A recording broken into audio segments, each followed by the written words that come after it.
बिस्मिल्लाहिर्रहमानिर्रहीम। अस्सलाम वालेकुम जी प्यारे बच्चों, क्या हाल चाल है आप लोगों के। जी हमने लेबर के कुछ कमो बेश 7-8 क्वेश्चन कर लिए हैं। हमने कुछ क्वेश्चन बुक से किए 3-4 और कुछ क्वेश्चन जो रिसेंट पास्ट पेपर के हैं वो भी किए। कॉन्फिडेंस बढ़ाने के लिए कुछ क्वेश्चन हम और डिस्कस करने लगे हैं और फिर इसके बाद अगर आपको कोई इशू होगा तो फिर वो क्वेश्चन जैसे जैसे आप मुझे बताते जाएंगे वैसे वैसे हम डिस्कस कर लेंगे, ठीक है। तो पहले ये क्वेश्चन हम डिस्कस करने लगे अभी ऑटम 2013 का 11 मार्क्स का क्वेश्चन आया हुआ है और इसमें बताया हुआ है annual financial implication of the proposal. Financial implication याद रखें वो चीज होती है जो हमें प्रॉफिट या कॉस्ट सेविंग बताए। एक होता है नॉन फाइनेंशियल होता है कि भाई गुडविल खराब हो जाती है या हमें हमारे कस्टमर खराब हो जाते हैं या नए कस्टमर बन जाते हैं, मतलब जिसमें प्रॉफिट या कॉस्ट की बात ना हो रही हो, उसकी वजह के जो इफेक्ट्स होते हैं वो नॉन फाइनेंशियल होते हैं। अब उसने बताया जी फाइनेंशियल इम्प्लीकेशन बताया। सबसे के पहले कहता है G ME produces and market single product in order to keep pace with the changing technology. ME management has decided to install high tech machine. कहते हैं जिससे होगा क्या कि which would result not only improving the productivity also reduce the number of workers. कहते हैं जनाब पहले हमारे पास 500 बंदे काम करते थे, अब 400 बंदे करने लग जाए। और उसने हमें डाटा दे दिया मशीन से पहले का, ये सेल करते हैं 12 मिलियन की और वेजेस पे करते हैं 2 million. 35% of wages other benefits देते होते हैं और 80,000 यूनिट बना लेते थे। अगर मैं आपसे ये पूछूं जी मुझे सेल प्राइस पर यूनिट बता दे तो 80,000 पे डिवाइड कर दो, आपके पास एक यूनिट की सेल आ जाएगी तो 12,000 या 1200 मिलियन डिवाइडेड बाय 80,000 तो 150। अगर हमें इस चीज की जरूरत पड़ेगी तो देख लेंगे। कहता है प्रॉफिट वॉल्यूम रेशियो है 30%, मतलब जो एक यूनिट बेचते हो ना उसके अंदर आपका 30% प्रॉफिट होता है। मतलब इस 150 के अंदर आपका प्रॉफिट कितना हुआ, 150 को मल्टीप्लाई कर दो, 150 का 30% तो 45। ये भी उसने हमें बता दिया कि एक यूनिट या प्रॉफिट पर वॉल्यूम का मतलब होता है पीवी रेशियो। कहता है एक यूनिट के ऊपर आप कितना प्रॉफिट कमा रहे हो, तो एक यूनिट पर आपका 45 रुपए प्रॉफिट आ रहा है। कहते हैं after the installation of high tech the expected product is 89,600। पहले 80,000 यूनिट बना रहे थे, अब 89,600 यूनिट बने। पहले 500 बंदा काम कर रहा था, अब 400 बंदा काम करेगा, फायदा ही फायदा। कहता है the management has also decided to pay 1.6% incentive of wages to the worker for every 2% increase in the productivity. कहता है जितनी प्रोडक्टिविटी वो बढ़ाएंगे हर 2% के ऊपर ना हम 1.6% उसको इंसेंटिव देंगे। तो सबसे पहले तो हम ये देखते हैं कि उनकी प्रोडक्टिविटी कितनी इंक्रीज हुई है। अच्छा प्रोडक्टिविटी पर वर्कर होती है, ओवरऑल नहीं होती। प्रोडक्टिविटी या एफिशिएंसी कैसे होती है, पर वर्कर के हिसाब से। अब आप बताएं, आए जरा क्वेश्चन के अंदर। इस क्वेश्चन के अंदर आपको पहले 80,000 यूनिट बनते थे, ठीक है। अब यूनिट बनते हैं 89,600। आप कहेंगे भाई इतने ज्यादा यूनिट बने हैं, नहीं, ये तो 500 वर्कर्स के हैं और ये 400 वर्कर्स के हैं। तो अगर आप इनकी एफिशिएंसी देखना चाहते हो तो पहले ये तो देखो ना कि पुराने वर्कर 400 कितने यूनिट बनाते। ये जो 80,000 यूनिट बने हैं ना, ये 400 लोगों ने बनाए हैं, सॉरी 500 लोगों ने बनाए हैं। तो हम पहले ये चेक करेंगे कि भाई अगर ये 400 बंदा होता तो कितने यूनिट बनते, given over given multiplied by required, तो 64,000। अब 400 बंदा बना रहा है 89,600 नई मशीन के इंस्टॉल होने से। तो यहां से पता चलेगा कि आपकी एफिशिएंसी कितनी बढ़ी। हर मेंबर ने मशीन के इंस्टॉल होने से कितना काम जल्दी किया। अगर हम 80,000 को कंपेयर करेंगे ना तो वो कंपेयर करना मुश्किल हो जाएगा। ठीक होगी बात। तो अब आप देखिए जरा इसमें कितना डिफरेंस आ गया, 89,600 माइनस 64,000, कितनी अमाउंट आ गई, 89,600 माइनस 64,000, 25,600 एडिशनल यूनिट बने एफिशिएंसी के लिहाज से। वैसे तो 9,600 ही बनते हैं ना टोटल, 80, हाँ 9,600 ही बनते हैं, लेकिन 25,600 400 के साथ कंपेयर करने के लिए तो डिवाइडेड बाय 64,000 मल्टीप्लाइड बाय 100, ये हमें पता चल जाएगा हमारी एफिशिएंसी कितने फीसद इंप्रूव हुई। तो डिवाइडेड बाय 64,000 मल्टीप्लाइड बाय 100, 40%, मतलब 40% ज्यादा एफिशिएंसी से काम किया 400 लोगों ने। अब उसने कहा कि हर 2% के ऊपर ना 1.6% इंसेंटिव मिलेगा। तो इंसेंटिव की अगर हम बात करें तो वो 40% को डिवाइड कर देंगे 2 पे और 1.6 से मल्टीप्लाई कर देंगे, तो कितना आएगा जी, 40 डिवाइडेड बाय 2 मल्टीप्लाइड बाय 1.6, ठीक होगी बात। तो कितनी अमाउंट आ गई जी, 32%। ये वर्किंग है सारी हमारी, क्योंकि उसने कहा था कि 1.6 इंसेंटिव भी देंगे और हमने फाइनेंशियल इंप्लीकेशन भी बतानी है। फाइनेंशियल इंप्लीकेशन का मतलब यह है कि पहले से प्रॉफिट कम हुआ या पहले से प्रॉफिट ज्यादा हुआ। ठीक है, अब आए जरा क्वेश्चन देख लेते हैं। बिफोर और आफ्टर इंप्लीकेशन ऑफ दी, वो जो मशीन हम नहीं लेकर आए। पहले हम सेल करते थे, सेल्स हमारी होती थी 80,000 और 150 के हिसाब से, ठीक होगी बात। और अब हमारी सेल कितनी हो रही है, 89,600, 89,600 मल्टीप्लाइड बाय 150। पहले वाली सेल तो वैसे भी गिवन ही है, 8 रुपीज एंड 1000 कर लेते हैं। हाँ जी, 80,000 मल्टीप्लाई बाय 150, 12,000, और 89,600 मल्टीप्लाइड बाय 150, 13,440, ठीक होगी बात। चलिए जी, नेक्स्ट आ जाए, less cost of sale. Cost of sale में अगर हम देखें तो क्या बनता है जनाब, सबसे पहले कॉस्ट ऑफ सेल की बात, तो कॉस्ट ऑफ सेल मटेरियल वगैरह तो गिवन ही नहीं है, तो कॉस्ट ऑफ सेल तो हमारी ये जो सेल है इसको करने की फायदा ही नहीं है फिर तो, क्योंकि हमारे पास हम ऐसा देख लेते हैं, कॉस्ट ऑफ प्रोडक्शन फाइंड कर लेते हैं, कॉस्ट सेविंग फाइंड कर लेते हैं, ठीक है। क्योंकि अगर मटेरियल गिवन होता, लेबर गिवन होता, सिर्फ ये तो लेबर गिवन है, तो फिर वैसे तो कर सकते हैं, कोई मसला नहीं है, लेकिन बेहतर यही है कि हम कॉस्ट ऑफ सेविंग फाइंड कर लेते हैं। तो कितनी पहले कॉस्ट लग रही थी जनाब, पहले 2 मिलियन कॉस्ट लग रही थी,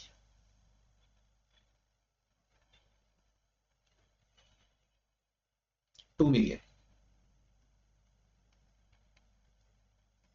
मतलब यहां पर 2 मिलियन, और अब कितनी कॉस्ट लगेगी, 2 million divided by 500 multiplied by 400।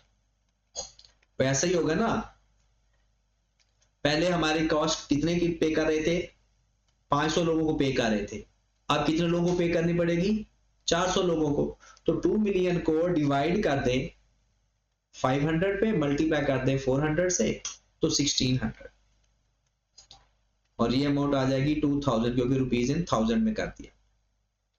ये हमारे पास आ जाएगी wages, other benefit. Other benefit है जनाब 35% ऑफ वेजेस, तो 2000 का 35% लिया 700, और 1600 का 35% लिया 560,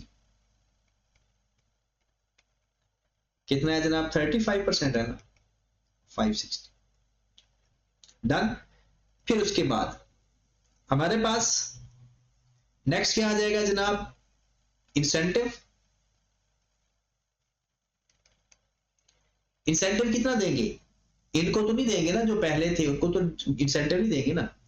अब इंसेंटिव कितना देंगे जनाब इनको?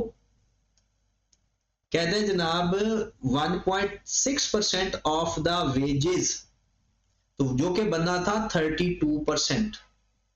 अब हमारी वेजेस बन रही है 1600 मल्टीप्लाइड बाय 32%, तो कितना आ जाएगा? 1600 का 0.32 512। ठीक होगी बात। उसके बाद कोई और खर्चा हुआ, कोई और इस किस्म का, तो टोटल कॉस्ट, हाँ जी, ये आ गया 2700 और ये आ गया 1600 प्लस 560 प्लस 512,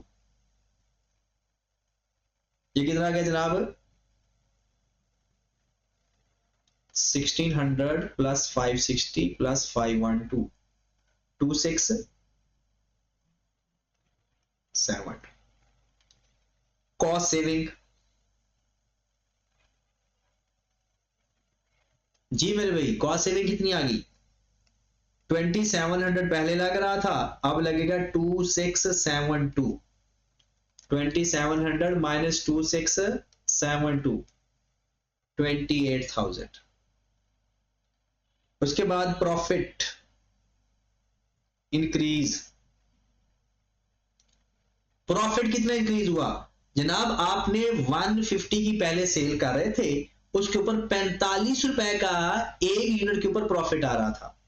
80,000 यूनिट पहले बेच रहे थे, अब बेच रहे हैं 89600, तो 89600 में से माइनस कर दे 80,000, तो आपके पास 9600 एक्स्ट्रा यूनिट बिकेंगे और हर यूनिट आपको 45 रुपए प्रॉफिट भी देगा। तो 9600 मल्टीप्लाइड बाय 45, 432,000। लो मेरे भाई, ये आपके पास आ जाएगा टोटल प्रॉफिट नई मशीन के इंस्टॉल करने से। ओके की बात। दोबारा देखें, सबसे पहले तो हमने इंसेंटिव फाइंड किया कि भाई कितना इंसेंटिव हम देंगे। पुरानी वेजेस आ रही थी जनाब 500 लोगों को देते थे, नई वेजेस देंगे 400 लोग। पुरानी वेजेस था 35% अदर और इसका भी 35%। फिर इंसेंटिव इनको तो देना नहीं है और इसका बनता था 32% बेसिक वेजेस का। ठीक होगी बात। तो इसमें हमारे पास जो फर्क आया वो आया 28,000 का। ठीक है, रुपीज एंड थाउजेंड था ना, और 9600 हमारे ज्यादा यूनिट सेल हुए थे और हर यूनिट के ऊपर हमें 45 रुपए बचता था, तो ये भी हमारे पास अमाउंट आ गई। ठीक होगी बात। तो वेजेस के यानी नई मशीन के इंस्टॉल करने से हमें ये फायदा होना है। क्लियर होगी बात। अब अगले क्वेश्चन पे चलते हैं। ये ऐसे छोटे छोटे सवाल हैं। हाँ जी, ये क्वेश्चन भी देखें जरा, थोड़ा सा समझने वाला है। लिखा हुआ है जनाब, डायरेक्ट मटेरियल पर यूनिट है 12 केजी, और यानी एक यूनिट पे 12 केजी लगता है और 2 रुपए 1 केजी की कीमत है। कहता है कि एवरेज लेबर रेट पर वर्कर, एक बंदे को हम एक दिन का 56 रुपीज देते हैं और वो 8 घंटे काम करता है। इसका मतलब है एक वर्कर का और 8 घंटे का हम 56 रुपीज देते हैं। अगर मैं कहूं कि मुझे 1 घंटे का रेट बताएं, तो बता सकते हो? 56 को डिवाइड कर देते हैं 8 पे, क्योंकि ये 8 घंटों का रेट है ना, तो 7 रुपए पर आवर रेट आ गया। 7 रुपए पर आवर रेट आ गया। आगे चलते हैं। कहता है जो एवरेज लेबर एफिशिएंसी 65%, मतलब जो हमारी लेबर काम कर रही है ना, वो 65% एफिशिएंसी से काम कर रही है। अब और standard time required 2.6 hours, 2.6 hours required है, लेकिन हमारी जो लेबर काम कर रही है ना, वो फुल कैपेसिटी पे काम नहीं कर रही बल्कि 65% एफिशिएंसी से काम कर रही है। इसका मतलब ये हुआ कि ये जो 2.6 है ये तो फिर जितना उसने काम किया वो उतने परसेंट है, लेकिन हमने पे कितने घंटों का कर रहे होंगे? 2.6 divided by 65 multiplied by 100, 4 hours का। मतलब ये कि हम 4 घंटे की पेमेंट कर रहे होंगे, उस 4 घंटे की 65% एफिशिएंसी से वो काम कर रहे हैं, क्योंकि हमें चाहिए 2.6 आवर्स काम हुआ, इतना टाइम उस चीज को बनाने के लिए लगता है, लेकिन पेमेंट कितने टाइम की हो रही है? 4 घंटों। मतलब लेबर हमारे पास आती है 4 घंटे पहले, कुछ वो खाने पीने में टाइम जाया कर देती है, कुछ इधर बैठने में गपशप में टाइम जाया कर देती है, मतलब 1.4 आवर वो जाया कर देती है। 2.6 आवर्स वो काम करेगी तो हमारा यूनिट बन जाएगा, ठीक है। पेमेंट हो जाएगी 4 घंटों की, लेकिन एक्चुअल में जो एफिशिएंटली काम हुआ है वो हुआ है 2.6, जो हमारे यूनिट को बनाने के लिए रिक्वायर्ड है, ठीक है। आगे देखते हैं, कहता है वेरिएबल का रेट है 10 रुपए पर लेबर आवर और फिक्स्ड ओवरहेड है 2% of the direct labour cost. कहता है एनुअल प्रोडक्शन है 25,000 घंटे, सॉरी यूनिट्स। इसका मतलब है 25,000 यूनिट्स के लिए आपको कितने घंटे काम करवाना पड़ता है? 1 लाख घंटे। मतलब पेमेंट 1 लाख घंटे करनी पड़ती है, लेकिन काम एक्चुअल में वो कम ही करते हैं क्योंकि वो 35% टाइम जाया करते हैं। अब आया in order to improve efficiency to reduce cost of conversion, the management has suggested from the workers, it has announced a reward equal to 3 months saving in labor cost। कहता भाई आप अगर लेबर कॉस्ट बचाओगे, मतलब time कम लगाओगे, efficiency ज्यादा दिखाओगे, तो जितनी कॉस्ट बचेगी ना, हम 3 महीने की कॉस्ट आपको दे देंगे। ठीक होगी बात। कहता है in response a management offer One of the workers has suggested to use electric cutter। कहता है जी आप इलेक्ट्रिक कटर मंगवा दें, आपका काम जल्दी हो जाएगा। जिससे हुआ क्या? The proposal is accepted to reduce standard time 20%। लो जी, पहले जो टाइम लगता था ना 2.6, अब कितना टाइम लगेगा? मल्टीप्लाइड बाय 80%, 2.6 मल्टीप्लाइड बाय 20% कम हो जाएगा ना टाइम, तो 80% रह जाएगा 2.08। अब आपका काम हो जाएगा 2.0 आवर्स में, लेकिन एफिशिएंसी भी तो देखनी है ना। कहता है 65% से ना एफिशिएंसी 80% हो जाएगी। मतलब अब आपका जो टोटल टाइम जाया होगा ना, वो पहले हो रहा था 35%, अब होगा 20%। मतलब ये जो टाइम रिक्वायर्ड है इसको 80 पे डिवाइड करके 100 से मल्टीप्लाई करेंगे कि अब वो एक यूनिट के लिए हमें कितनी पेमेंट करनी पड़ेगी? 2.6।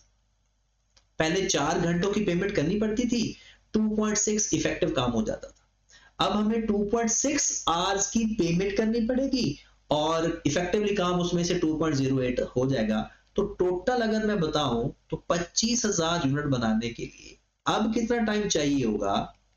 क्योंकि हमने तो खर्चा देखना है ना, पेमेंट देखने की कितनी पेमेंट हुई? 65,000 आवर्स। इसका मतलब है इलेक्ट्रिक कटर लाने से और इंसेंटिव ऑफर करने से हमारे 35,000 आवर्स सेव हो जाएंगे और 1 घंटे की कीमत 7 रुपए है। जिसका मतलब है अगर मैं आपसे ये पूछता हूं कि पहले की लेबर कितनी अमाउंट आ रही थी, 1 लाख घंटे काम होता था, 7 रुपए 1 घंटे का पे करते थे, तो टोटल 7 लाख रुपया पे किया करते थे। अगर कटर आ गया तो अब 65,000 आवर्स काम होगा। 7 रुपए के हिसाब से अगर हम पेमेंट करें तो 65,000 मल्टीप्लाइड बाय 7, 455,000 की पेमेंट करनी पड़ेगी। 7 लाख पहले पे करते थे, अब 455,000 पे करेंगे, तो सेविंग कितनी आ गई? Labour saving. हाँ जी, 7 लाख में से माइनस कर दें तो 245,000 की सेविंग, और ये 1 साल की सेविंग है। अब 3 महीने का इंसेंटिव देना है, तो डिवाइडेड बाय 12 मल्टीप्लाइड बाय 3, तो 245 को डिवाइड कर दें 12 पे और 3 से मल्टीप्लाई कर दें तो 61,250 आप लेबर को इंसेंटिव दोगे। क्लियर होगी बात? अब वो हमसे पूछना क्या चाह रहा है, कहता है एक तो आप ना रिवार्ड बताओ कि जो calculate the reward payable to the worker, लो जी वो तो ये आ गया, जो हमने वर्कर को रिवार्ड पे करना है ना वो यही है 61,250। फिर वो कहता है कि स्टेटमेंट बताओ showing annual cost of production and net saving in the total cost of production. कहता है एक तो कॉस्ट ऑफ प्रोडक्शन बताओ, दूसरी नेट ऑफ सेविंग बताओ इन कॉस्ट ऑफ प्रोडक्शन। तो बता देते हैं, दोनों का फाइंड कर लेते हैं ना, पहले पुराना भी और नया भी। हाँ जी, तो पहले तो आ जाए बिफोर आफ्टर। 25,000 यूनिट के ऊपर 25,000 यूनिट के ऊपर कितना टाइम लगता, 12 केजी और 2 रुपए पर केजी के हिसाब से। हाँ जी, तो 25,000 divide by 12 multiply by 2, 6 lakh material, 6 lakh material, क्योंकि मटेरियल पे कोई फर्क नहीं आ रहा क्योंकि यूनिट उतनी बनाने हैं। लेबर पहले कितना पे करते थे, 7 लाख, अब कितना पे कर रहे थे, 455,000। ये कैसे, पहले 1 लाख घंटा काम होता था 7 रुपए के हिसाब से, अब 65,000 घंटे काम होता है 7 रुपए के हिसाब से, और ये अमाउंट फाइंड की थी 455,000। फिर उसके बाद वेरिएबल ओवरहेड 10 रुपया 1 घंटे के हिसाब से, तो variable overhead 10 multiplied by 10, 1 million, 65,000 multiplied by 10, 650,000। फिर उसके बाद फिक्स्ड ओवरहेड वो है 2% ऑफ मटेरियल कॉस्ट, तो 2% 600,000 का मल्टीप्लाइड बाय 2% 12,000। दोनों केसेस में 12,000 आएगा क्योंकि मटेरियल कॉस्ट के ऊपर डिपेंड कर। इंसेंटिव, हाँ जी, पहले तो इंसेंटिव नहीं देते थे ना, अब इंसेंटिव कितना फाइंड किया था आपने, 61,250। हाँ जी, कोई और चीज है, ये कटर की कॉस्ट, और वो भी 1 साल के अंदर है, तो कॉस्ट ऑफ कटर